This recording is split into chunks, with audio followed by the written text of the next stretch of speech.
News Maharashtra K9 आवाज जनतेचा।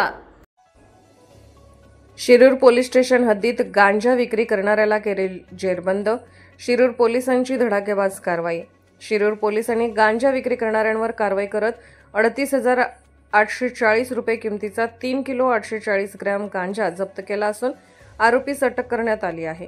ही कारवाई मंगळवारी दिनांक 11 करण्यात आली। शिरूर पोलीस स्टेशनचे पोलीस अंमलदार अंबादास थोरे यांना गुप्त बातमीदारामार्फत माहिती मिळाली की समीर हजरत अली शेख वय 30 वर्ष राहणार जांबूत तालुका शिरूर जिल्हा पुणे हा आपल्या राहत्या घराच्या परिसरात गांजा बाळगून ओळखीच्या लोकांना विक्री करत आहे। या माहितीच्या आधारे उपविभागीय पोलीस अधिकारी यांची परवानगी घेऊन शिरूर पोलिसांनी विशेष पथक तयार केले। त्यानंतर जांबूत येथे सापळा रचून छापा टाकण्यात आला। छापा दरम्यान आरोपी समीर शेख यास रंगेहात अटक करण्यात आली आणि त्याच्याकडून 38,840 रुपयांचा गांजा जप्त करण्यात आला। या प्रकरणी शिरूर पोलीस स्टेशन येथे अंमली पदार्थ प्रतिबंधक कायद्याअंतर्गत गुन्हा दाखल करण्यात आला असून गांजा विक्रीसारख्या गुन्ह्यांवर कठोर कारवाई करण्याचा इशारा पोलिसांनी दिला आहे।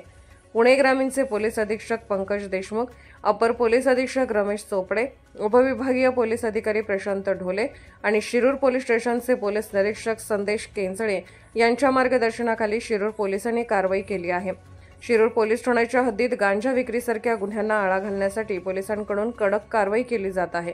या धडाकेबाज कारवाईनंतर अशीच कठोर कारवाई सर्वच अवैध धंद्यांवर करावी अशी मागणी होत आहे। गांजा ड्रग्ज सारख्या अंमली पदार्थाचा प्रसार थांबवण्यासाठी नागरिकांनीही सतर्क राहून अशा गुन्हेगारी प्रकाराबाबत पोलिसांना तातडीने माहिती द्यावी असे आवाहन पोलिसांकडून करण्यात आले आहे। या प्रकरणाचा पुढील तपास सहाय्यक पोलीस निरीक्षक दीपक करंडे करत आहेत।